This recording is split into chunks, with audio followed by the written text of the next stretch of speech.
that's one thing I would say flat out. Like if you're a high school kid, you should be shooting for 8 to 10. You know, if you're lower than 13 years old, I would be pushing 10 to 12. You know, to yeah, naps are effective as well, but I would definitely say obviously with schedule, that's what is really hard. Schedule and school, and there's so many variables, practice times and stuff, to where a lot of these kids are not getting that. That's like the best case scenario though, right? Like Mhm. research just shows that. Is Yeah. that realistic? Probably not. But if we can at least ballpark it and get between, 7 to 10 hours, that's probably a good spot to be. What research is showing is that when you get below six and you get below six consistently, that's where your risks of injuries are going to go up. There was a study that was done years back. I can't remember the exact author's name, but it showed that they called chronic sleep deprivation 3 days. So 3 days is what they called chronic, which I thought was funny. But 3 days of less than 6 hours of sleep increased by 2.3 times increased risk of injury when you slept less than 6 hours on 3 days consecutively. Wow. So when we think about a lot of these kids, I'm sure a lot of them probably fall within that bucket. And again, it's not to say that, yep, just because you slept 6 hours today, you're going to go get hurt. Sure. But we just need to respect the fact of how important sleep actually is. And you shouldn't take it lightly. And that starts with how you prepare for bed. And we can obviously get into different strategies for that.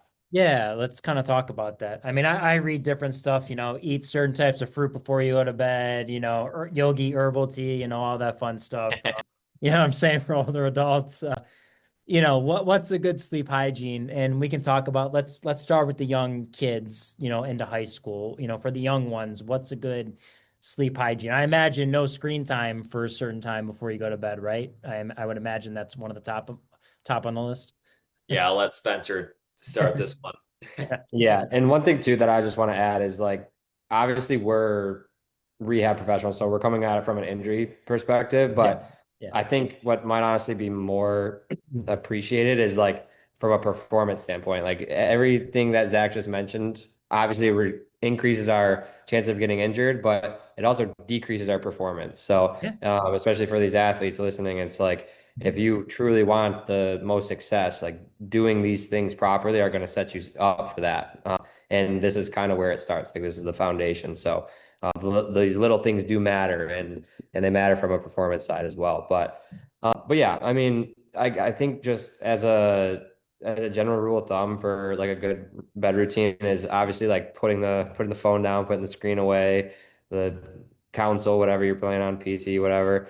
But just that blue light isn't obviously the best thing before. Like it's you're raising the cortisol, the stress levels are going up, right? You're keeping your brain active. It doesn't have any time to calm down. So anytime you can get away from the screen and uh, meditate if you want to do Yeah. that, like you're saying, or Yeah. Read a anything book, else, right? read a book. Yep, Yeah. read a book's perfect. But yeah, anything you can do to get away from a screen for, I think I would say I don't know if there's any research, but I mean, sure there is, but I'd say like at least 30 minutes. Just set that phone down.